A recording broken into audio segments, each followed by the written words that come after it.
கர்த்தருடைய பரிசுத்த நாமத்துக்கு மகிமையுண்டதாக. ஆண்டவராகிய இயேசுவின் நாமத்தினாலே மீண்டுமாய் நாம் இந்த வெளிப்படுத்தல் புஸ்தகத்தை தொடர்ந்து தியானிக்க கர்த்தர் நமக்கு நல்ல ஒரு வாய்ப்பை கர்த்தர் தந்திருக்கிறார். இந்த நாளிலும் வெளிப்படுத்தல் புஸ்தகத்தில் நாம் 2ஆம் அதிகாரம் 5வது வசனத்தை நாம் தொடர்ந்து நாம் தியானிக்க போகிறோம். வெளிப்படுத்தல் புஸ்தகம் 2ஆம் அதிகாரம் 5வது வசனம். அதுக்கு முன்புள்ள வசனங்களாம் இதற்கு முன்புள்ள நாட்களில் நம்ம தியானித்திருக்கிறோம். வெளிப்படுத்தல் 2ஆம் அதிகாரம் 5வது வசனத்தை நாம் வாசிக்க கேட்கலாம். ஆகையால் நீ இன்ன நிலைமையிலிருந்து விழுந்தாய் என்பதை நினைத்து மனம் திரும்பி ஆதியில் செய்த கிரியைகளை செய்வாயாக. இல்லாவிட்டால் நான் சீக்கிரமாய் உன்னிடத்தில் வந்து நீ மனம் திரும்பாத பட்சத்தில் உன் விலக்கு தண்டை அதனிடத்தில் நின்று நீக்கி விடுவேன். இந்த வசனத்தில் நாம் வாசிக்க கேட்ட பிரகாரமாக ஆண்டவர் இந்த வசனத்தில் கட்டளை அதோடு கூட எச்சரிப்பையும் ஆண்டவர் இங்கே கொடுக்கிறார். கட்டளையும் எச்சரிப்பும் சேர்ந்ததான ஒரு வார்த்தையை நாம் இங்கே பார்க்கிறோம். இந்த எபேசு சபை குறித்து நம்ம பார்க்கும்போது அந்த வார்த்தை சொல்லுகிறது, ஆகையால் நீ இன்ன நிலைமையிலிருந்து விழுந்தாய் என்பதை நினைத்து மனம் திரும்பி என்கிற வார்த்தை பார்க்கிறோம். ஆகையால் நீ இன்ன நிலைமையிலிருந்து என்ன செய்தாய், விழுந்தாய் என்பதை இந்த எபேசு சபை குறித்து ஆண்டவர் அநேக காரியங்களை மெச்சிக்கொள்ளக்கூடிய பாராட்டக்கூடிய காரியங்களை ஆண்டவர் சொல்கிறார். நீங்கள் முன்புள்ள வசனம் 2வது வசனம் 3வது வசனம் இதெல்லாம் நீங்கள் பார்க்கும்போது ஆண்டவர் உன் கிரியைகளை அறிந்திருக்கிறேன் அப்படிங்கிறார். ஆண்டவருக்காக இந்த சபை மக்கள் சபையானது விசுவாசியானது தேவனுக்காக அவ்வளவு பிரயாசப்பட்ட சபை. அந்த வசனத்தில் பார்க்கும்போது உன் பிரயாசத்தையும் உன் பொறுமையையும், அது மாத்திரமல்ல நீ பொல்லாதவர்களை சகிக்க கூடாமல் இருந்ததையும், அது மாத்திரமல்ல அப்போஸ்தலர் அல்லாதவர்கள் நாங்கள் அப்போஸ்தலர்கள், ஊழியர் அல்லாதவர்கள் நாங்களும் ஊழியக்காரர்கள் என்று சொல்லி கள்ள ஊழியக்காரர்களை அறிந்து கொள்கிற ஒரு சபையாய் அந்த சபை இருந்தது. பொய்யர்களை கண்டறியக்கூடிய சபையாய் விசுவாசிகள் இருந்தார்கள். அதை தொடர்ந்து பார்க்கும்போது என் நாமத்தின் நிமித்தம் இளைப்படையாமல் நீ பிரயாசப்பட்டதையும், ஆண்டவருக்காக அவ்வளோ பிரயாசங்கள் பட்டது. தேவன் விரும்பத்தக்கதான குணாதிசயங்கள் இந்த சபையிலே சபை மக்களிடத்திலே காணப்பட்டது. ஒருவேளை இந்த வார்த்தை கேட்கிற தேவனுடைய பிள்ளையே, நீங்கள் ஆரம்பத்தில் ரட்சிக்கப்பட்ட நாட்களிலே தேவனுக்காக வைராக்கியமாய் ஆண்டவரை தேடின விதங்கள், ஜெபித்த விதங்கள், வேதத்தை தியானித்த விதங்கள், ஊழியத்தில் ஆத்துமாக்களை ஆதாயம் பண்ணின விதங்கள், ஊழியக்காரருடைய வார்த்தைக்கு கீழ்ப்படைந்த விதங்கள், பரலோராட்சியத்துக்காக சபைக்காக போராடின பிரயாசப்பட்ட லாபமானதையும் நஷ்டமன்று எண்ணினதான அந்த காலங்கள் ஆரம்பத்தில் நமக்கு இருந்தது. ஆனால் இப்போ நமக்கு தெரியாது, உங்களுக்கு தெரியாது. நீங்கள் சபைக்கு வரலாம், வசனத்தை கேட்கலாம், ஆராதிக்கலாம், ஆண்டவருக்காக கொடுக்கலாம், எல்லாம் உங்கள் வாழ்க்கையில் இருக்கிறது. ஆனால் உங்களுக்கு தெரியாது, நம்ம ஆரம்பத்தில் எப்படி இருந்தோமோ அதே நிலைமையில் தானே இப்போவும் ஆண்டவருக்குள்ள நம்ம வைராக்கியமாக இருக்கிறோம் என்று சொல்லி நாம் நினைக்கலாம். நமக்குள்ள அப்படிப்பட்டதான், நாம் எல்லாம் பர்ஃபெக்டாக இருக்கிறேன், சரியாக இருக்கிறேன். ஆனால் தேவனுடைய வார்த்தைகள், நாம் சபையில் கேட்கப்படுகிற உபதேசங்கள், கடிந்து கொள்ளுதல், இவ்விதமான சத்தியங்கள் தேவன் யாருக்கு கொடுக்கிறார் என்றால் நமக்கு தான் ஆண்டவர் கொடுக்கிறார். சில நேரங்களில் நமக்கு நாம் செய்வது தவறான காரியங்கள் அல்லது நாம் கொஞ்சம் பலவீனப்படுகிற காரியங்கள், ஆண்டவரை விட்டு கொஞ்சம் தூரமாய் போகிற காரியங்கள் நமக்கு தெரியாமல் இருக்கலாம். ஆனால் தேவன் கொடுக்கிற வார்த்தைகள், உபதேசங்கள், கடிந்து கொள்ளுதல்கள், ஊழியக்காரர் மூலமாய் வருகிற வார்த்தைகள் யாருக்கோ என்பதல்ல, அது நமக்கானதாக இருக்கும், நாம் சரி செய்யப்பட வேண்டியதற்காக இருக்கும். அதே போலதான் இந்த சபை குறித்தும் ஆண்டவர் சொல்கிறார், ஆனாலும் நீ ஆதியில் கொண்டிருந்த அன்பை விட்டு விட்டாய், உன் பெயரில் எனக்கு குறை உண்டு என்று. அது என்ன குறை என்பதை இந்த 5வது வசனத்தில் நம்ம பார்க்குறோம். நீ இன்ன நிலைமையில் இருந்தாய், நீ எப்படி ஆரம்பத்தில் இருந்த, எப்படி நீ என்னோடு கூட இருக்கிற உறவில், என்னோடு கூட இருக்கிற அனுபவத்தில் நீ சரியாக இருந்தாய், ஆனால் இப்போ உன் நிலைமை அது வித்தியாசமாக இருக்கிறது என்று சொல்லி ஆண்டவர் சொல்லுகிறார். இதைத்தான் நம்ம லூக்கா எழுதின சுவிசேஷம் 15ஆம் அதிகாரத்தில் பார்க்கும்போது 15ஆம் அதிகாரம் 17வது வசனத்தில் நம்ம பார்க்குறோம். இளைய குமாரனை குறித்து நம்ம அங்கே பார்க்குறோம். லூக்கா எழுதின சுவிசேஷம் 15ஆம் அதிகாரம் 17வது வசனம் வாசிக்க கேட்கலாம். அவனுக்கு புத்தி தெளிந்தபோது அவன், என் தகப்பனுடைய கூலிக்காரர் எத்தனையோ பேருக்கு பூர்த்தியான சாப்பாடு இருக்கிறது, நானோ பசியினால் சாகிறேன். இந்த வசனத்தில் பார்க்கும் பொழுது இளைய குமாரன் நான் முன்பு இருந்த அல்லது தகப்பனோடு கூட இருந்த உறவில், தகப்பனு வீட்டில் அவரோடு கூட இருந்து அவருடைய அன்பில் பகிர்ந்து கொள்கிற காரியங்கள், அவருடைய ஆலோசனைகளை கேட்டு நடக்கிறது எல்லாமே அந்த தகப்பனோடு கூட இருந்த உறவில் சரியாய் இருந்தான் இந்த இளைய குமாரன். இப்போ அவன் தகப்பனை விட்டு பிரிந்து போன அந்த நேரத்தில் எல்லாவற்றையும் இழந்து போனான். எல்லாம் அவனை விட்டு போய்விட்டது. பணம் போயிட்டு, நண்பர்கள் போய்விட்டார்கள், எல்லாமே போயிட்டு இப்போ ஒரு வெறுமையான நிலைமையில் அவன் காணப்படுகிறான். அப்போ நான் ஆதியில் இருந்த தகப்பன் இருந்த உறவை, தகப்பனோடு கூட இருந்த அந்த அன்பை இப்போ அவன் நினைச்சு பார்க்குறான். எப்படி அந்த வசனம் சொல்லுகிறது, என் தகப்பனுடைய கூலிக்காரர்கள் எத்தனையோ பேருக்கு பூர்த்தியான ஆகாரம் இருக்கிறது. நான் இருக்கும்போது அவன் கண்ணார பார்க்குறான், நானும் சாப்பிட்டேன், நானும் திருப்தியாக இருந்தேன், ஒரு குறையும் இல்லை. இப்போ என்னுடைய வீட்டிலே வேலை செய்கிற வேலைக்காரன் எப்படி இருந்தார்கள், திருப்தியாய் சாப்பிட்டார்கள் என்று. தேவ பிள்ளையே, ஆரம்ப நாட்களில் இயேசுவை ஏற்றுக்கொண்ட பொழுது அல்லது ஆரம்ப நாட்களில் கிறிஸ்துவோடு கூட இருந்த உறவு, ஆண்டவரை நேசித்த விதங்கள், ஆண்டவரை தேடின விதங்கள், அவரோடு கூட உறவாடுகிற அந்த உறவின் அனுபவங்கள் மகிமையாக இருந்தது. ஆனால் இப்போ ஆண்டவர் நம்மளை சொல்கிற காரியம், உன்கிட்ட குறை இருக்குது. என்ன குறை? ஆதியில் என்னோடு கூட இருந்த உறவு அல்லது என்னை தேடின விதங்கள், எனக்காக காத்திருந்த விதங்கள், என் வார்த்தை, அது உபதேசங்கள், கடிந்து கொள்ளுதலாக இருக்கலாம், எச்சரிப்பாக இருக்கலாம், உணர்த்துதலாக இருக்கலாம், ஆலோசனையாக இருக்கலாம், எந்த வார்த்தையாக இருந்தாலும் அதற்காக நீ காத்திருந்த விதங்கள், ஆவலோடு கேட்டு கேட்டு அதன்படி நீ நடந்தாய். ஆனால் இப்போ அப்படி இல்லை. இப்பவும் அதே வசனத்தை கேட்குற, இப்பவும் என்னை ஆராதிக்கிற, இப்பவும் எனக்கு கொடுக்கிறாய், இப்பொழுது என்னை தேடி வருகிறாய். ஆனால் அப்போ இருந்த நிலைமைக்கும் இப்போ இருந்த நிலைமைக்கும் வித்தியாசத்தை ஆண்டவர் நமக்கு உணர்த்துகிறதை பார்க்கிறோம். இந்த வார்த்தை கேட்கிற தேவனுடைய பிள்ளையை கொஞ்சம் நாம் சிந்தித்து பார்க்கணும். பிசாசு நம்மளை வஞ்சிக்கிறான், நான் எல்லாம் பெர்ஃபெக்டாக இருக்கிறேன், மற்றவளை காட்டு நான் சரியாக இருக்கிறேன்னு சொல்லி நாம் நினைக்கலாம். அப்படி அல்ல. வேதம், வசனங்கள், உபதேசம் நமக்கு நேராய் வரும் பொழுது அதை கேட்டு எனக்குத்தான் என்று சொல்லி நம்ம ஒப்பு கொடுப்போமானால் நிச்சயமாய் நம்மை இவ்விதமாய் ஆண்டவர் குற்றம் சொல்ல மாட்டார். ஆதியாகமத்திலே வாசிக்கிறோம், தேவன் ஆதாம் ஏவாளை உண்டாக்கி மகிமையாய் கர்த்தர் அவர்களை வைத்திருந்தார். ஆதியாகமம் 3ஆம் அதிகாரம் 8வது வசனத்தை நீங்கள் வாசிக்க கேட்கலாம். ஆதியாகமம் 3ஆம் அதிகாரம் 8வது வசனம். பகலில் குளிர்ச்சியான வேளையிலே தோட்டத்தில் உலாவுகிற தேவனாகிய கர்த்தருடைய சத்தத்தை அவர்கள் கேட்டார்கள். அப்பொழுது ஆதாமும் அவன் மனைவியும் தேவனாகிய கர்த்தருடைய சந்நிதிக்கு விலகி தோட்டத்தின் விருட்சங்களுக்குள்ளே ஒளித்து கொண்டார்கள். அங்க அந்த வசனத்துல நம்ம பார்க்கிறோம், பகலின் குளிர்ச்சியான நேரத்தில் ஆண்டவராக இயேசு என்ன செய்தார், அவர்களோடு கூட பேசினார். ஒவ்வொரு நாளும் ஆண்டவரோடு கூட உறவு, அவருக்கு கீழ்ப்படிந்து நடந்து வந்தார்கள். ரொம்ப சந்தோஷம், நல்ல மகிழ்ச்சி. எந்த ஒரு இதில் தேவனுக்கு பக்கமாக இருந்து தேவன் அவர்கிட்ட வர்றாரு, அவரோடு கூட அந்த அனுபவம் எவ்வளோ மேன்மையான அனுபவம். இயேசப்பா பக்கத்தில் இருக்கிறாரு, அவரோடு கூட பேச. ஒரு மனிதன் இன்னொரு மனிதனோடு கூட, நாம் நமக்கு வேண்டியவளோடு கூட எவ்வளோ நெருங்கி அவர் மேலே தோளில் கையை போட்டு பக்கத்தில் உட்காந்து மனந்திறந்து எப்படி பேசுவோமோ அதே போல தான் ஆதாமும் ஏவாளும் ஆண்டவராகிய தேவனோடு கூட அவ்வளவு நெருக்கமாய் அவ்வளவு அந்யோன்யமாய் இருந்தார்கள். இந்த அன்பு தான், இதுதான் அன்பு. இன்றைக்கு இந்த வார்த்தை கேட்குற தேவனுடைய பிள்ளையே, அதே போல தான் நம்முடைய ஒவ்வொருடைய வாழ்க்கையிலும் ஆண்டவராய் இயேசு அவ்வளவு அன்பாய் நம்மோடு கூட பேச விரும்புகிறார், நம்மோடு கூட நெருங்கி இருக்க விரும்புகிறார், நமக்குள்ள அவர் வாசம் பண்ண விரும்புகிறார். நம்முடைய அன்பை அவர் எதிர்பார்க்கிறார். நாம் எவ்விதமாக இருக்கிறோம் என்பதை நாம் சிந்தித்து பார்க்க வேண்டும். தேவனுடைய பிள்ளையே, இங்கே நம்ம பார்க்கும்போது இந்த சபையை குறித்து பார்க்கும்போது ஆண்டவர் சொல்லுகிறார், எபேசு சபையே, நீ ஆதியில் கொண்டிருந்த அன்பை விட்டு விட்டாய். இப்போ எந்த இடத்துல நீ விழுந்தாய், எந்த இடத்துல நீ பலவீனமாக இருக்கிறாய், எந்த இடத்துல என்னோடு கூட இருக்கிற உறவில் கொஞ்சம் நீ குறைந்து போய் காணப்படுகிறாய், அதை நீ அறிந்து அதை சிந்தித்து பார் என்பதை ஆண்டவர் இங்கே நமக்கு சொல்லுகிறார். இந்த எபேசு சபைக்கு ஆண்டவர் சொல்லுகிறார். அருமையான தெய்வ பிள்ளைகளே, அப்போ இந்த வசனத்தில் நாம் நம்ம பார்க்கிறோம் என்றால், இந்த சபை குறித்து ஆண்டவர் சொல்லுகிறார், ஆகியால் நீ என்ன நிலைமையிலிருந்து விழுந்தாய் என்பதை நினைத்து.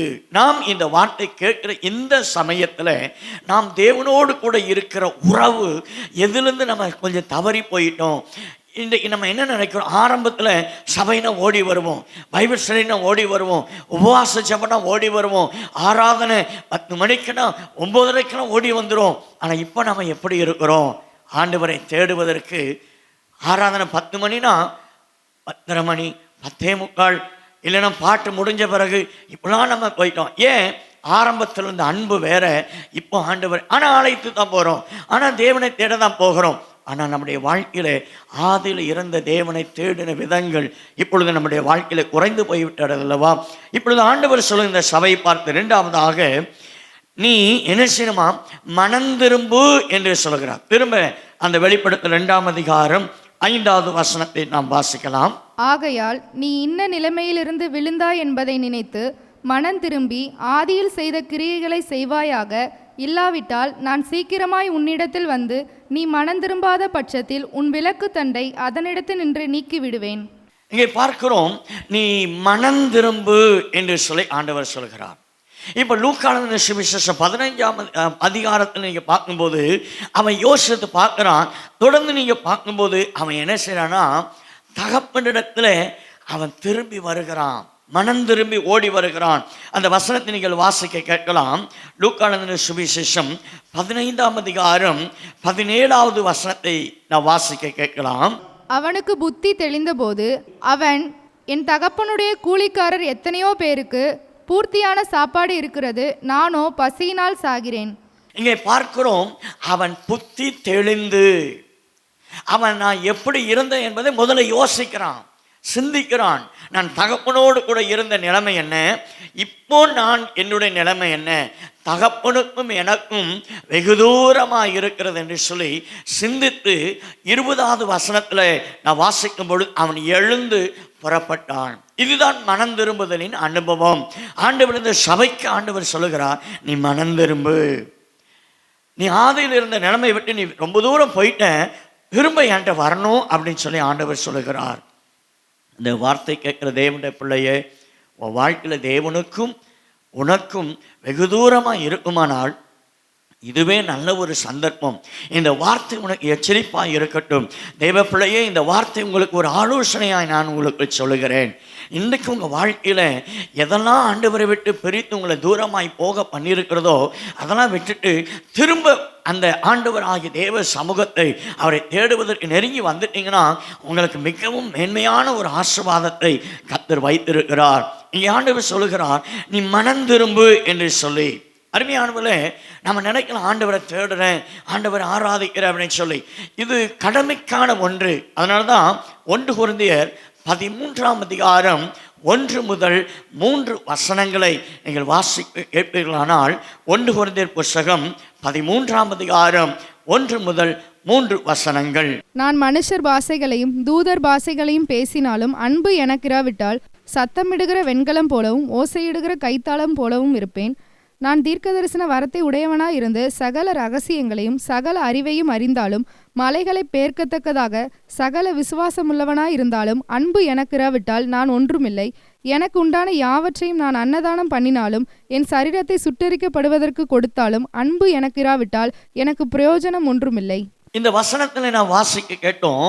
அதில் சொல்லப்படுகிறது, அன்பு எனக்கு இராவிட்டால் சத்தமிடுகிற வெண்கலம் போல் இருக்கும் அப்படின்னு. அப்போ அன்பு, ஆண்டவராக தேவன் நம்முடைய ஒவ்வொரு இடத்திலும் அன்பை எதிர்பார்க்கிறார். நீங்கள் 2வது வசனத்தை நம்ம வாசிக்கிறோம் கேட்டோம், அன்பு எனக்கு இராவிட்டால் ஒன்றுமே இல்லைங்க. நான் நேசிக்கிறேன், அன்பு செலுத்துகிறேன், நான் உங்களை நேசிக்கிறேன் அப்படிங்கிறது எதில் நம்ம வெளிப்படுத்துகிறோம்? நம்முடைய கிரியைகளை, நாம் அவருக்கு செய்கிற உபகாரங்களில். இதுதான் அன்பை வெளிப்படுத்துவது. அதே போல நான் 3வது வசனத்தை பார்க்கும் பொழுது, அன்பு எனக்கு இராவிட்டால் என்ன பிரயோஜனம்? அப்போ ஆண்டவராக இயேசுவை பாருங்க, ஆண்டவர் சபையை நேசிக்கிறார், ஆண்டவராக இயேசு இந்த உலகத்தை நேசிக்கிறார். எல்லாரையும், கிறிஸ்தவர்கள் என்பது மட்டுமல்ல, ஆண்டவரை அறியாத எல்லா ஜனங்களையும், மனிதனாய் பிறந்த எல்லா மக்களையும் ஆண்டவராக இயேசு நேசிக்கிறார். நான் நேசிக்கிறேன் என்பதை எதில் வெளிப்படுத்தினார் என்றால், தன் ஜீவனையே நமக்காக கொடுத்தார். அதை விட மேலான என்ன தெரியுமா? ஒன்றுமே இல்லைங்க. ஆண்டவரை இயேசு உங்களை என்ன நேசிக்கிறார் என்றால் தன் ஜீவனையை ஆண்டவர் நமக்கு கொடுத்திருக்கிறார். அதுதாங்க விலையேறப்பட்ட அன்பு. அதான் அந்த அளவுக்கு நம்மளை நேசித்திருக்கிறார். ஆகவே அருமையான தெய்வ பிள்ளைகளே, அன்பு இல்லாமல் எதை அது கடமைக்கான ஒரு காரியம். அன்பு இல்லாமல் எதை செய்தாலும் அது கூலிக்காய் செய்யப்படுகிறது. ஒரு கம்பெனியில் நீங்கள் வேலை செய்கிறீங்க, வேலை எது செய்கிறோம்? சம்பளம் வாங்குகிறோம், அதனால் வேலை செய்கிறோம், அது வேற. ஆனால் அதே நேரத்தில் நீங்களே ஒரு தொழிலை நடத்தி அதை செய்யணும்னா அதை அந்த தொழிலை நேசித்து அதற்கு நேரம் பாராமல், சரீர உழைப்பை பாராமல், சரீர பலவீனங்களை பாராமல் எவ்வளவு நேசித்து அந்த தொழிலை நாம் செய்கிறோம் இல்லையா? அதே நேரத்துக்கு வேறொரு கம்பெனியில் நம்ம வேலை செய்கிறீங்க, அதை நேசித்து நம்ம செய்வது கிடையாது இல்லையா? சம்பளம் பார்க்குறோம், கரெக்டான டைமுக்கு போகிறோம், டைம் முடிஞ்சோன்னா வெளியே வந்துடும், அவ்வளோதான், கூலிக்கான வேலை. அதே போலதான் ஆண்டவரை நேசிக்கிறோம் என்பது கடமைக்காய் ஆலயத்துக்கு வருவது, கடமைக்காய் ஜெபம் பண்ணுவது, கடமைக்காய் ஏதோ வசனத்தை வாசிக்கணும். கடமை என்பது அது உண்மையான அன்பு அல்ல, அது வேற. அது ஏதோ ஒரு பயத்தின் நிமித்தமாக ஏதோ ஒரு சடங்காச்சாரியமாக நம்ம செய்யணும். காலையில் இருந்துச்சுன்னா ஜெபம் பண்ணணும், காலையில் இருந்துச்சுன்னா வேத வாசிக்கணும், படுக்கும்போது ஜெபம் பண்ணணும், ஆலயத்துக்கு ஞாயிற்றுக்கிழமை போகணும். இதெல்லாம் கடமையான ஒரு காரியம். இதை ஆண்டவர் விரும்புகிறது அல்ல, அதில் ஒரு பிரோஜனம் இல்லை. ஆனால் தேவனை நேசிக்கிறது என்பது என்னன்னா, உள்ளத்தின் ஆழத்திலிருந்து அன்பு பாராட்டி அவரை நேசிக்கிறது தான். அதுதான் தேவன் நம்மிடத்தில் எதிர்பார்க்கிறார். ஒரு வசனத்தை வாசிக்க கேட்போம். 1 யோவானின் புஸ்தகம் 4ஆம் அதிகாரம் 8வது வசனம். 1 யோவான் 4:8. அன்பில்லாதவன் தேவனை அறியான், தேவன் அன்பாகவே இருக்கிறார். அந்த வசனத்தில் நம்ம வாசிக்க கேட்டோம். என்ன அப்படின்னா, நம்முடைய ஒரே பேரான குமாரனை அங்கே வாசிக்கிறோம். நமக்கு அவர் தந்தாராம். அவர் பரலோகத்தில் பிதாவின் மடியிலே அவர் இருந்தார். நம்மளெல்லாம் நேசித்து நம்ம நரகத்துக்கு போயிடக்கூடாது, நம்ம பாவத்தில் விழுந்துடக்கூடாது, நம்ம நீதியின் பாதையில் வரணும் என்பதற்காக தன்னையே ஒப்பு கொடுத்து, எப்படி ஒப்பு கொடுத்தார்? இந்த உலகத்தில் மனிதனாய் வந்தார், அவர் வாழ்ந்து காண்பித்தார். அது மாத்திரமல்ல, சிலுவையின் பாடுகளுக்கு, சிலுவையின் வேதனைகளுக்கு, சிலுவையின் கண்ணீருக்கு, சிலுவையினுடைய கஷ்டங்களுக்கு, எல்லாவற்றுக்கும் தன்னை முழுமையாய் ஒப்பு கொடுத்தார். அந்த வசன கடைசியில் சொல்லப்படுகிறது, தேவன் நம்மில் வைத்த அன்பு வெளிப்பட்டது. எப்படி வெளிப்பட்டது? தன்னையே ஒப்பு கொடுத்தது மூலமாக வெளிப்பட்டது. ஆகவே அருமையான தேவ பிள்ளைகளே, நாம் ஆண்டவரை நேசிக்கிறோம் என்பது எதனால? நம்மை முழுமையாய் ஆண்டவர் ஒப்பு கொடுக்கிறதுனால. அதனால தான் 2வது சொல்ல மனந்திரும்பி என்று சொல்லி, மனந்திரும்பு. அப்போ நம்ம மனந்திரும்பணும். எந்த இடத்துல நம்ம விழுந்து போனோம், எந்த இடத்துல தேவனை விட்டு தூரமாய் போயிருக்கிறோம் என்பதை அறிந்து நாம் மனந்திரும்புகிறவளாக இருக்கணும்.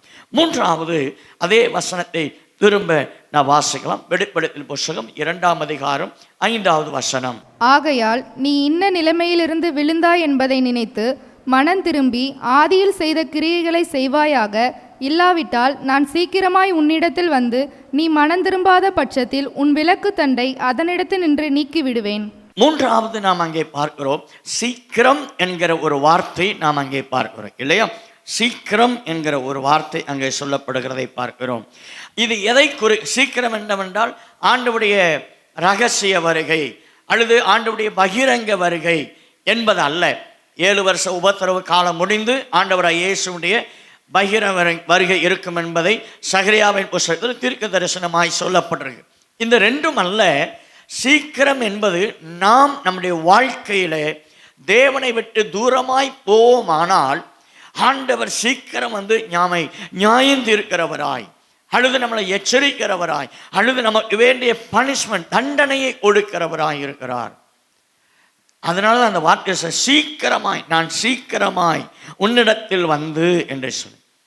அப்போ இந்த இடத்துல சொல்லப்பட்டது என்னவென்றால், நாம் தேவனோடு கூட இருந்தோம், இப்போ தேவனை விட்டு தூரமாய் போயிட்டுருக்குறோம். அப்போ சீக்கிரமாக நீ மனம் திரும்பிட்டினா, மனம் திரும்பல அப்படின்னா நான் சீக்கிரம் வருவேன்ட்டார். இளையகுமாரனை பாருங்க, அவன் தகப்பனோடு கூட இருந்தான், ஆனால் தகப்பனை விட்டு தூரமாய் போயிட்டான். அவனுக்கு ஒரு எச்சரிப்பு வருது. அப்போ அந்த எச்சரிப்பை பார்த்து அவன் யோசிக்கிறான், தகப்பனை இருந்தபொழுது எப்படி இருந்தோம் என்பதை. 2வது அவன் எழுந்து தன் நிலைமையை மாற்றிட்டு துரிதமாய் அவன் புறப்பட்டு தன் தகப்பனத்தை திரும்பி வந்துடுறான். அதே போலதான் ஒருவேளை இந்த வார்த்தை கேட்கிற தேவனுடைய பிள்ளையே, உன் வாழ்க்கையில் ஒருவேளை தேவனை விட்டு தூரமாய் போயிருந்தா சீக்கிரம் வந்துருங்க, ஆண்டவரை தேடி வந்துடுங்க. ஆவிக்குரிய சபையிலே போய் நல்ல தேவனோடு கூட இருந்து ஊழியக்காரர்களோடு ஐக்கியமாக இருந்து வசனத்தில், ஜெபத்தில், ஆவியில் தேவனோடு கூட இருக்கிற உறவில் நீங்கள் நெருங்கி இருக்க கர்த்தர் விரும்புகிறார். நம்முடைய ஒருவேளை இந்த வார்த்தை கேட்குற நீங்கள் தேவனுக்கும் சம்பந்தமே இல்லாமல் இருக்கலாம். கிறிஸ்தவ குடும்பத்தில் பிறந்திருக்கலாம். ஏதோ ஞாயிற்றுக்கிழமை போகிறோம், இல்லை அப்படின்னா கிறிஸ்துமஸ் போவேன், இல்லை ஏதோ ஒரு ஈஸ்டர் என்கிற அந்த நாளில் போவேன், இப்படின்ற நிலைமை இருக்கலாம். இதெல்லாம் மாறிட்டு கர்த்தர் உனக்கு ஜீவனை தந்திருக்கிறார். கர்த்தர் உனக்கு நல்ல வேலையை தந்திருக்கிறார். நல்ல குடும்பத்தை தந்திருக்கிறார். எதற்கென்றால் ஆண்டவர்கிட்ட நீ திரும்ப வரணும் என்பதற்காக அவர் பொறுமையாய் காத்திருக்கிறார். அவர் ஒடுக்கப்பட்ட காலத்துக்குள்ள நம்ம திரும்பி ஆண்டவர்கிட்ட வந்துடணும். ஆண்டவர்கிட்ட வந்து ஆண்டவருடைய அன்பில், ஆண்டவருடைய ஆசீர்வாதத்தில், ஆண்டவருடைய கிருபையில் நம்ம பலப்பட்டோம்னா கர்த்தர் உங்களுக்கு என்று மேன்மையான ஆசீர்வாதத்தை கர்த்தர் வைத்திருக்கிறார். இந்த வசனத்தை தொடர்ந்து பார்க்கும்போது அடுத்து வாசிக்கிறோம். அந்த 5வது வசனத்தில் அதை சொல்லப்படுகிறது, நான் சீக்கிரமாய் வந்து உன்னிடத்தில் வந்து நீ மனம் திரும்பாத பட்சத்திலே உன் விளக்கு தண்டை அதனிடத்திலிருந்து நான் நினைச்சுவேன், நீக்கி விடுவேன் சொல்லுகிறார். விளக்கு தண்டை நீக்கிடுவேன். விளக்கு நீங்கள் பார்த்தீங்கன்னா விளக்கு கொளுத்தி அந்த விளக்கு வைக்க வேண்டியது அந்த ஸ்டாண்டில் நம்ம வச்சிருவோம் இல்லையா? அப்போ தான் சுற்றி இருக்க உயரமான இடத்துல வச்சாதான் அந்த வீடு முழுவதும், அந்த அறை முழுவதும் வெளிச்சமாயிரும். நம்ம வீட்டில் பாருங்கள், லைட்டு போடுறோம், டியூப் லைட்டாக இருக்கட்டும், பல்பாக இருக்கட்டும், எதாக இருக்கட்டும், அந்த லைட் எங்கே இருக்கும்? நம்ம தலைக்கு மேலே ரூஃபில் இருக்கும், செவுத்தில், எல்லா இடத்திலும் அந்த வெளிச்சங்கள் போவதற்கான இடத்துல அந்த லைட்டை நம்ம மாற்றோம் இல்லையா? ஏன்? அந்த அறை முழுவதும் வெளிச்சம் வரணும், அந்த அறை முழுவதும் பிரகாசமாக இருக்கணும்னு சொல்லி. இதே போல தான் தேவன் நம்மிடத்தில் ஆண்டவருடைய அபிஷேகத்தை தந்திருக்கிறார். ஆண்டவர் கிருபையை தந்திருக்கிறார். ஆண்டவர் ஜீவனை தந்திருக்கிறார், பலனை தந்திருக்கிறார், நன்மையை தந்திருக்கிறார். நம்ம ஒரு சில ஆண்டுகள் முன்பாக எப்படி இருந்தோம், இப்போ நம்முடைய வாழ்க்கையில் எவ்விதமாய் ஆசீர்வதிக்கப்பட்டிருக்கிறோம், இதெல்லாம் நம்ம அறிஞ்சு ஆண்டவர் இந்த நிலைமைக்கு கர்த்தர் வைத்திருக்கிறார். ஆகவே நான் இன்னும் ஆண்டவர்கிட்ட நெருங்கி வரணும்னு சொல்லி நம்ம வரல அப்படின்னா ஆண்டவர் நம்முடைய ஆசீர்வாதத்தை நம்ம இழந்து போயிடுவோம். இளையகுமாரன் தான் எல்லாத்தையும் இருந்தது. அவன் உலகப்பிரகமாய் போகும்போது, தகப்பனை விட்டு தூரமாய் போன பொழுது சந்தோஷமாக இருந்தது. நண்பர்களோடு பாவத்தில் இருக்கும்போது சந்தோஷமாக இருந்தது. குடிக்கும் களியாட்டுகளுக்கும் பாவத்துகளுக்கும் தன்னுடைய பணத்தை அவன் செலவழிக்கும் போது சந்தோஷமாக இருந்தது. ஆனால் எல்லாவற்றையும் இழந்து அவன் என்ன மனசில் சமாதானத்தை இழந்தான், ஆசீர்வாதத்தை இழந்தான், சுகத்தை இழந்தான், பலத்தை இழந்தான், எல்லாத்தையும் இழந்து அவன் மிகவும் மோசமான நிலைமைக்கு போயிட்டான். ஆண்டவர் சொல்கிறாரு, தேவன் உனக்கு தந்த ஆசீர்வாதத்தை இழந்து விடாமல் இருக்கணும்னா நீ என்ன செய்யணும்? கர்த்தருக்குள்ளே வந்துடணும். நீ அப்படி அதை அல்லல் தட்டிட்டினா உனக்கு வருகிற எச்சரிப்பு, உனக்கு வருகிற உணர்த்துதல் வாழ்க்கையில் கேட்காம நமக்கு என்ன, நம்ம தான் நல்லா இருக்கிறோமே, நல்லா தான் வாழ்ந்துட்டுருக்குறோம் அப்படின்னு நீ நினச்சினா கர்த்தருடைய கரம் உனக்கு விரோதமாய் வரும் என்பதை ஆண்டவர் அங்கே சொல்லுகிறதை பார்க்கிறோம். நீங்கள் பாருங்கள், 1 சாமுவேல் புஸ்தகம் 16ஆம் அதிகாரம் 14வது வசனத்தை நீங்கள் வாசித்தீங்கன்னா 1 சாமுவேல் 16:14 சொல்லப்படுகிறது, சவுல் என்ன செஞ்சான்? அவனை தேவனை அபிஷேகித்தார். தேவனுடைய அபிஷேகம் அவனுக்குள்ள இருந்தது. ஆனால் கர்த்தருடைய வார்த்தைக்கு அவன் கீழ்ப்படியாமல் போனதுனால தேவனுடைய ஆவியானவர், பரிசுத்த ஆவியானவர், தேவனுடைய வல்லமை அவனை விட்டு கடந்து போனது என்று சொல்லி நாம் வாசிக்கிறோம்.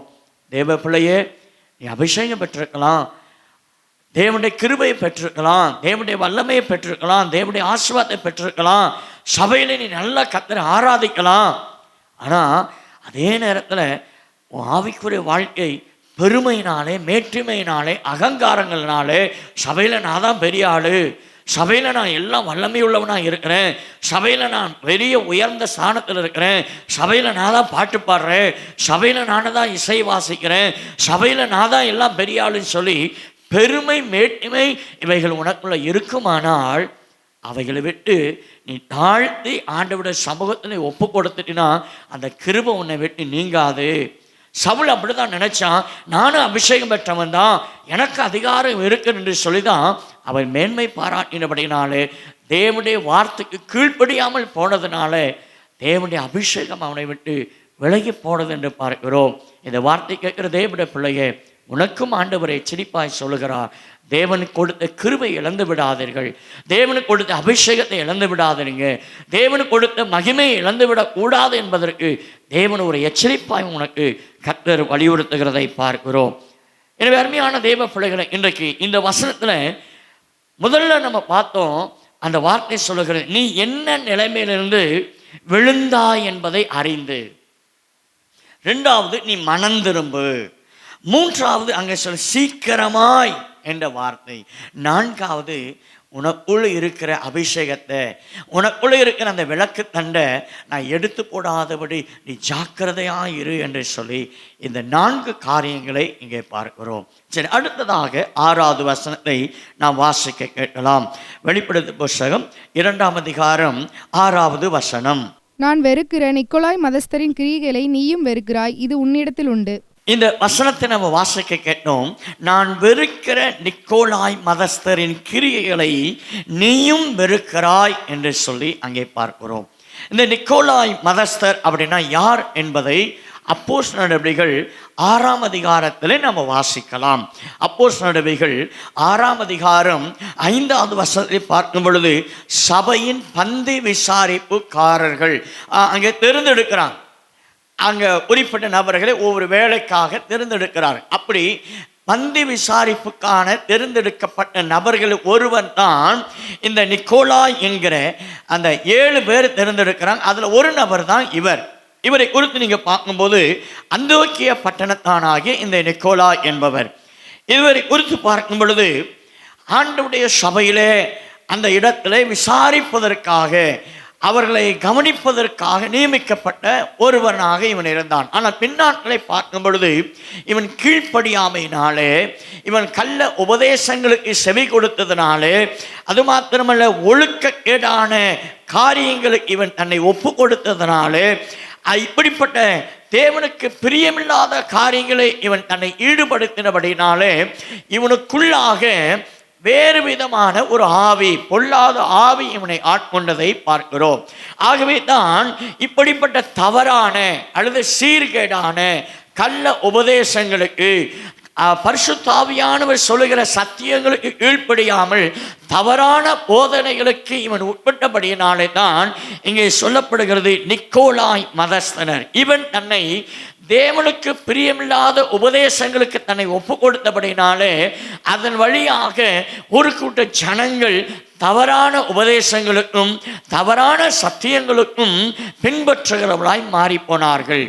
இந்த எபேசு சபையின் காலங்களில் இப்படிப்பட்டதான உபதேசங்கள், கள்ள உபதேசங்கள் அதிகமாய் பரவி கொண்டிருந்தது. ஆகவே தான் ஆண்டவர் சொல்லுகிறார், ஆனால் இந்த சபை மட்டும் என்ன செய்கிறது என்றால் இப்படிப்பட்ட கள்ள உபதேசத்தை வெறுக்கிறதா இருந்தது. இப்படிப்பட்ட கள்ள உபதேசங்களை கண்டறிந்து அவைகளை விட்டு தனக்குள் அது வந்துவிடாதபடி மிக கவனமாய் ஜாக்கிரதை உடையதாய் இருந்தது என்பதை ஆண்டவர் இங்கே சொல்லுகிறதை பார்க்கிறோம். அருமையான தேவ பிள்ளைகளே, நாம் வாழ்கிற இந்த காலமும் ஒரு பொல்லாத காலமாய் இருக்கிறதை பார்க்கிறோம்.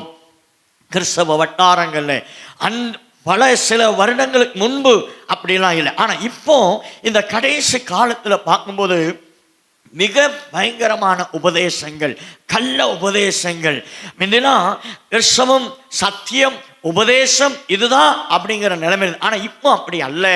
எப்படி வாழலாம், எப்படி இருக்கலாம், எப்படி உடைவுடுத்தலாம், எப்படி மனபோட போகலாம், கிருபையின் உபதேசம், செழிப்பின் உபதேசம். ஆண்டவர் நமக்காக கல்வாரி சிலுவையில் ரத்தம் சிந்திவிட்டார். அதுக்கப்புறம் நம்ம எப்படி பாவம் செஞ்சாலும் அதை பற்றி ஒன்றும் கவலைப்பட வேண்டாம், ஆண்டவர் நம்மளை பரலோகத்துக்கு கொண்டு போயிடுவார் என்கிற கள்ள பிசாசின் உபதேசங்கள் இன்றைக்கு உலகத்தை, பாவங்கள் எல்லாம் சபைக்குள்ள வந்துடுச்சு. முன்புள்ள நாட்களில் உலகத்தில் சபை போச்சு. ஆனால் இப்போ பார்த்தீங்கன்னா சபைக்குள்ள உலகம் வந்துருச்சு. ஆவிக்குரிய நிலைமையில சத்தியத்தை சத்தியமாய் போதித்த சபையெல்லாம் இன்றைக்கு தவறான உபதேசங்களுக்கும் கள்ள உபதேசங்களுக்கும் தவறான அற்புதங்களுக்கும் அடையாளங்களுக்கும் இன்றைக்கு சபை தங்களை ஒப்பு கொடுத்தபடினாலே இன்றைக்கு சபையிலே சத்தியம் இல்லை, கடிந்து கொள்ளுதல் இல்லை, ஆசீர்வாதம், செழிப்பு, நீ வாழ்ந்திருப்பாய் என்கிற உபதேசத்துக்குள்ளாக இன்றைக்கு சபை போனது. இன்னைக்கு பெரும்பாலான விசுவாசிகளும் அதைத்தான் எதிர்பார்க்கிறார்கள். செழிப்பின் ஆசீர்வாதமான வசனம் வரணும், செழிப்பான வசனம் வரணும் என்கிற இந்த கண்ணோட்டத்தோடு கூட பிசாசானவன் ஜனங்களுடைய மனநிலைமை மாற்றிவிட்டான். ஆகவே ஊழியர்களும் அப்படி போய்விட்டார்கள். உபதேசம் இல்லை, கடிந்து கொள்ளுதல் இல்லை, புத்திமதிகள் இல்லை. எனவே அருமையானவர்களே, ஆனால் இந்த சபை பார்க்கும்போது இப்படிப்பட்ட உபதேசத்தில் மிக கவனமாக இருந்தது என்று பார்க்கிறோம். அப்போஸ்தலர் நடவடிக்கைகள் 20ஆம் அதிகாரம் 29, 30 வசனங்களை பார்க்கும் பொழுது ஓநாய்கள், கள்ள ஓநாய்கள் என்று சொல்லி நாம் அங்கே பார்க்கிறோம். இப்படிப்பட்ட தவறான உபதேசிக்கிறவர்களை ஓநாய்களுக்கு, கொடிய ஓநாய்களுக்கு அடையாளமாய் சொல்லப்படுகிறது. எனவே இந்த வார்த்தை கேட்கிற தேவ பிள்ளையே, நீங்கள் மிக கவனமாக இருக்கணும். ஆண்டவருடைய வருகை மிக சமீபமாக இருக்கிறபடினால் இப்படிப்பட்ட உபதேசங்களை மிக ஜாக்கிரதையுடையவளாய் இருக்க நான் உங்களுக்கு ஆலோசனை சொல்கிறேன். ஆகவே தான் வெளிப்படுத்தல் 2ஆம் அதிகாரம் 6வது வசனத்தில், நான் வெறுக்கிற நிக்கோலாய் மதஸ்தருடைய கிரியைகளை நீனும் வெறுத்தாய் என்பதை ஆண்டவர் அங்கே சொல்கிறதை பார்க்கிறோம். எனவே நாம் சத்தியமுள்ள சபையில் இருங்க. நான் திரும்ப திரும்ப இந்த வார்த்தை உங்களுக்கு பேசிக்கொண்டிருப்பது காரணம் என்னவென்றால், நீங்கள் சிந்தித்து பார்க்க வேண்டும். நான் போகிற சபை சரிதானா? நான் போகிற சபையில் சத்தியம் இருக்குதா? உபதேசம் இருக்குதா? கடிந்து கொள்ளுதல் இருக்குதா? புத்திமதி இருக்குதா? இதில் நம்ம சரி ஆயிட்டோம்னா ஆசீர்வாதம் தன்னால் வந்துடும். ஆசீர்வாதத்துக்காக ஒரு பிரசங்கம் தேவையில்லை, உபதேசத்துக்கானதான பிரசங்கங்கள் தான் நமக்கு தேவை. ஓகே, அடுத்ததாக 2ஆம் அதிகாரம் 7வது வசனத்தை நாம் வாசிக்க கேட்கலாம். 2ஆம் அதிகாரம் 7வது வசனம். ஆவியானவர் சபைகளுக்கு சொல்லுகிறதை காதுள்ளவன் கேட்க கடவன். ஜெயங்கொள்ளுகிறவன் எவனோ அவனுக்கு தேவனுடைய பரதீசின் மத்தியில் இருக்கிற ஜீவ விருட்சத்தின் கனியை புசிக்க கொடுப்பேன் என்றெழுது. இந்த வசனத்தில் நம்ம வாசிக்க கேட்டோம், காதுள்ளவன் கேட்க கடவன் என்று சொல்லி. இயேசு கூட அநேக வசனங்களை நான் சொல்லுகிறேன், குறித்து வைத்துக் கொள்ளுங்கள்.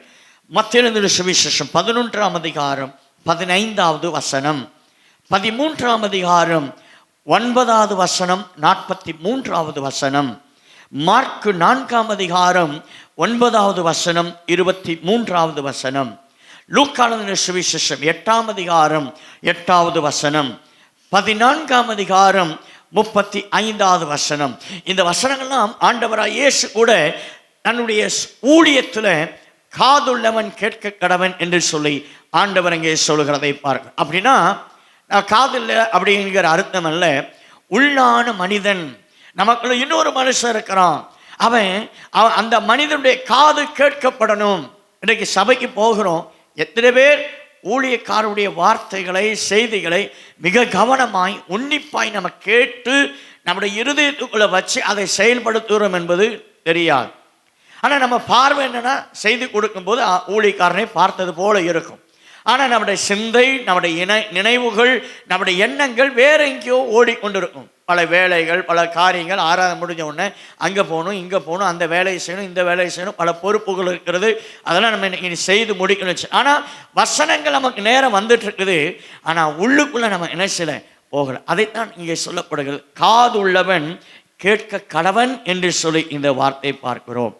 அப்படி இந்த வசனத்தில் நம்ம பார்க்கும்போது அருமையான தேவ பிள்ளைகளே, அந்த 7வது வசனத்தில் பார்க்கிறோம், காது உள்ளவன் கேட்க கடவன். எனவே இதுவரைக்கும் உங்கள் வாழ்க்கையில் நீங்கள் போகிற சபையில் தேவனுடைய வார்த்தைகளை, உபதேசங்களை நீங்கள் சரியாய் நிதானித்து பொறுமையாய் கேட்காதவர்களாக இருக்கலாம். ஆனால் இனி உங்கள் வாழ்க்கையில் என்ன வார்த்தையாய் கடிந்து கொள்கிறதா இருக்கலாம், எச்சரிப்பாக இருக்கலாம், அவைகளை கேட்டு நீங்கள் உங்களுடைய ஆண்டவர் எனக்குன்னு பேசினார், நான் சரியாக நடக்கணும் தான் ஆண்டவர் எனக்கு பேசியிருக்கிறார் என்று சொல்லி அதை கேட்டு நடக்கணும். இன்றைக்கு நிறைய பேர் பார்த்தீங்கன்னா, ஊழியக்காரர் மூலமாய் வார்த்தை வரும்போது உடனே என்ன ஆகுனா, எனக்குன்னு தான் பேசுகிறாரு, என்னை தான் பேசுகிறாரு, குத்தி பேசுகிறாரு அப்படின்னு. இல்லை தெய்வ பிள்ளையே, நாம் சரி செய்யப்படுவதற்காக தெய்வ ஆவியானவர் ஊழியக்காரன் மூலமாய் கர்த்தர் பேசுகிறார்.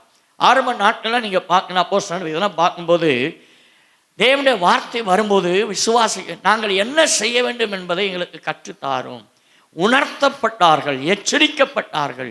இன்றைக்கு அப்படி இல்லை. விசுவாசிகள் ஏற்றால் போல ஊழியக்காரர்கள் அப்படியே பொலிமி மலிமி ஆசீர்வாதம், ஏன்னா அவங்க வருத்தப்படக்கூடாது. அவங்க இதெல்லாம் என்னென்னா ஒரு கையில் ஒரு புண்ணு வந்திருக்குன்னா ஆஸ்பத்திரிக்கு போகிறோம், அது பழுத்துருச்சு, டாக்டர் என்ன செய்வார், நமக்கு வலிக்கு, ஆனால் அவங்க என்ன செய்கிறாங்க, அதை குத்தி அந்த சலத்தை எடுத்து அதுக்கு மருந்து போட்டு பூசுகிறாரு. இதுதான் சரியான வைத்தியருக்குடையதான அடையாளம். இல்லை நமக்கு வலிக்கு அப்படி என்பதற்காக அந்த சலத்தை எடுக்காமல் என்ன செய்ய முடியாது, மருந்து போட்டால் அது ஆறாது.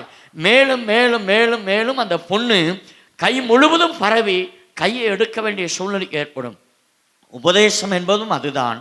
மேலான ஒரு ஆசீர்வாதம் என்பது உபதேசம் அல்ல, நம்முடைய ஆவிக்குரிய வாழ்க்கையில் நாம் சரி செய்யப்படுவதற்காக உணர்த்தப்படுவதுடைய வசனங்கள், ஆலோசனை, இதுதான் உபதேசம்.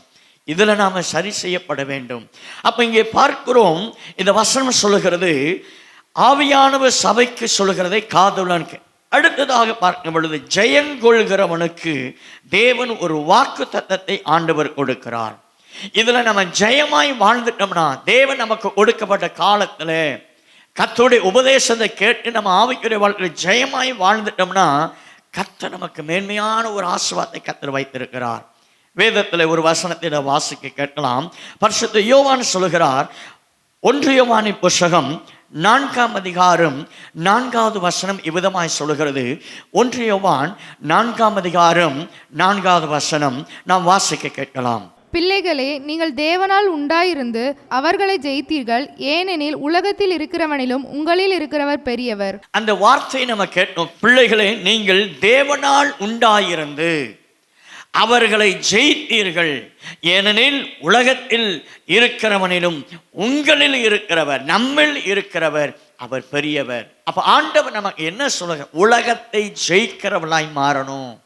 உலகத்தின் காரியங்களுக்கு உலகத்தில் உண்டானவைகள் எல்லாம் ஆண்டவர் எல்லாம் தேவன் நன்மையாக தான் படைத்தார். ஆனால் பிசாசானவன் தனக்கானவைகளை, ஜனங்களை பாவத்துக்குள் கொண்டு வர வேண்டும் என்பதற்காக எல்லாவற்றையும் தன்வசப்படுத்தி பாவத்துக்கான கிரியைகளாய் மாற்றிவிட்டபடியினால்தான் ஆண்டவர் சொல்லுகிறார், உலகத்தை ஜெயித்தீர்கள் என்று சொல்லி. அப்போ நாம ஜெயித்தால் நம்முடைய ஆவிக்குரிய வாழ்க்கையில இந்த உலகத்தை நம்ம ஜெயித்தோம்னா, 2வது ஆண்டவர் சொல்லுங்க, அந்த வசனத்தில் நம்ம வாசிக்கிறோம், ஜெயங்கொள்கிறவனுக்கு ஆண்டவர் என்ன செய்கிறார், ஜீவ விருட்சத்தின் கனியை புசிக்க கொடுப்பார். இவ்வளோ ஒரு ஆசீர்வாதம். இந்த வார்த்தையை நம்ம எங்கேயோ கேட்ட மாதிரி இருக்குது இல்லையா? ஆதியாகமத்தின் புஸ்தகத்தில் நம்ம வாசிக்கிறோம், 2ஆம் அதிகாரம் 9வது வசனத்தை வாசிக்கும் பொழுது, ஆதியாகமம் 2ஆம் அதிகாரம் 9வது வசனத்தை நாம் வாசிக்க கேட்கலாம். தேவனாகிய கர்த்தர் பார்வைக்கு அழகும் புசிப்புக்கு நலமுமான சகலவித விருட்சங்களையும் தோட்டத்தின் நடுவிலே ஜீவ விருட்சத்தையும் நன்மை தீமை அறியத்தக்க விருட்சத்தையும் பூமியிலிருந்து முளைக்க பண்ணினார். அங்கே நம்ம பார்க்கிறோம், ஆண்டவர் ஏதேன் தோட்டத்தில் ஆதாம் ஏவாளை உண்டாக்கி அங்கே ஜீவ விருட்சத்தின் கனியை ஆண்டவர் இங்கே வைத்திருக்கிறார். அந்த ஜீவ விருட்சத்தின் கனி என்னன்னா, மனுஷனுடைய வாழ்க்கை ஆயுசு நாளை பெருகப்படும், மரணம் உண்டாகாது, அவனுக்கு அழிவு வராது, மரணம் என்பது இருக்காது. ஆதாம் ஏவாளை உண்டாக்கின பொழுது அந்த நாட்களிலே மரணம் என்பதே தெரியாது, மரணம் என்னன்னே தெரியாது. ஒவ்வொரு நாளும் அந்த ஜீவ விருட்சத்தின் கனி அவர்களுக்கு புதிய பலனையும் ஆரோக்கியத்தையும் ஆசீர்வாதத்தையும் நன்மையும் எல்லாம் அவனுக்கு கொடுத்திருந்தது. ஆனால் அதே தோட்டத்தில் நன்மை தீமை அறியத்தக்கதான கனியை வைத்திருந்தார். ஆண்டவர் அதை சாப்பிடக்கூடாது என்று சொல்லியிருந்தார். ஆனால் கீழ்ப்படியாமை நிமித்தமாக பிசாசுக்கு அவர்கள் செவி கொடுத்ததினாலே, அவர்கள் நன்மை தீமை அறியத்தக்கதான கனியை புசித்ததன் விளைவாக தேவன் என்ன செய்தார், அந்த ஜீவ விருட்சத்தின் கனியை அவர்கள் புசிக்க விடாதபடி தடுத்தார் என்று பார்க்கிறோம். ஆனால் அதன் பின்பு ஆண்டவர் இந்த ஜீவ விருட்சத்தின் கனி எங்கன்னா, ஆண்டவராய் இயேசு சீக்கிரம் வரப்போகிறார். ஆண்டவருக்கு உண்மையாய் பரிசுத்தமாய் வாழ்ந்து தேவனுக்காக பிரயாசப்பட்ட பிள்ளைகள் ஆண்டவர் வருகையில் எடுத்துக்கொள்ள பரலோகராஜ்யத்துக்கு போகும்போது அந்த பரிசுத்த நகரத்தில் ஆண்டவர் ஜீவ விருட்சத்தின் கனியை வைத்திருக்கிறார். அங்கே போகிற நமக்கு அந்த ஜீவ விருட்சத்தின் கனியை ஆண்டவர் நமக்கு கொடுப்பார் என்பதை நாம் பார்க்கிறோம். அதை குறித்து நீங்கள் வாசிக்கும் பொழுது வெளிப்படுத்தல் புஸ்தகம் 22ஆம் அதிகாரம் 2வது வசனத்தை நான் வாசிக்கும் பொழுது, வெளிப்படுத்தல் புஸ்தகம் 22ஆம் அதிகாரம் 2வது வசனம் இவ்விதமாய் சொல்லுகிறது, வாசிக்க கேட்கலாம். நகரத்து வீதியின் மத்தியிலும் நதியின் இரு கரையிலும் 12 விதமான கனிகளை தரும் ஜீவ விருட்சம் இருந்தது. அது மாதந்தோறும் தன் கனியை கொடுக்கும். அந்த விருட்சத்தின் இலைகள் ஜனங்கள் ஆரோக்கியம் அடைவதற்கு ஏதுவானவைகள். அந்த வசனத்தில் வாசிக்கிறோம், நகரத்தின் வீதியின் மத்தியிலும் நதியின் இரு கரையிலும் 12 விதமான கனிதரும் ஜீவ விருட்சம் இருந்தது என்று சொல்லி 12 விதமான விருட்சங்கள், ஜீவ விருட்சத்தின் கனி அங்கே இருக்கிறது என்று பார்க்கிறோம். அவ தேவன் அங்கே நித்தியமாய் வாழுகிற அந்த ஜீவ விருட்சத்தின் கனியை ஆண்டவர் நமக்கு கொடுப்பார் என்று சொல்லி நாம் பார்க்கிறோம். அருமையான தெய்வ பிள்ளைகளே, இந்த எபேசு சபைக்கு ஆண்டவர் சொல்கிறார், எபேசு சபையே, நீ ஆரம்பத்தில் நல்லா இருந்த, ஆனால் பின் நாட்களில் உடைய ஆவிக்குரிய வாழ்க்கை உறைந்து என்னோடு கூட இருக்கிற அந்த அன்பை விட்டு தூரமாய் போய்விட்டாய் என்று சொல்லி இந்த வார்த்தை கேட்கிற தேவனுடைய பிள்ளையே, உங்கள் வாழ்க்கையிலே தேவனை விட்டு நீங்கள் தூரமாக போய் பலவீனத்தை சாக்கு போக்கு சொல்லுகிறோம், எனக்கு நேரம் இல்லை என்று சொல்லுகிறோம், பல வேலை என்று சொல்லுகிறோம், பிள்ளைகளை சாக்கு போக்கு சொல்லுகிறோம், எனக்கு சமயம் இல்லை என்று சொல்லுகிறோம், இப்படிலாம் சாக்கு போக்கு சொல்லுங்க. ஆனால் ஆரம்ப நாட்டில் அப்படி அல்ல. எல்லா வேலையை விட்டுட்டு தேவனை தேடணும் இல்லையா?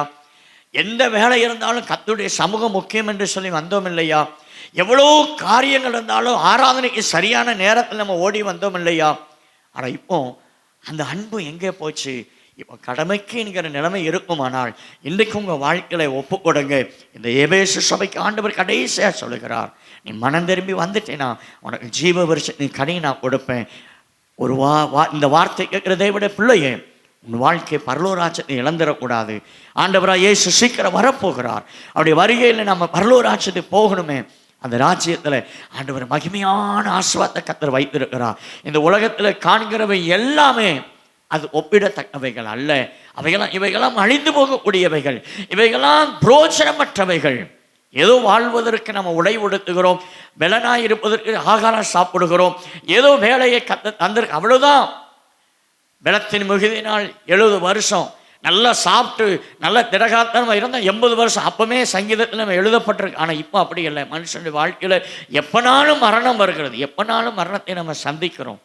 ஆனால் எப்போ நாம் மரணத்தை சந்தித்தாலும் ஆண்டவருடைய வருகை தாமதமானால், இன்றைக்கு நான் மரித்தால் பரலோராஜ்யத்தில் தேவனுடைய சமூகத்தில் நிற்பேனா என்கிறதான ஒரு கேள்விக்குறியோடு கூட இந்த வார்த்தை நான் முடிக்கிறேன்.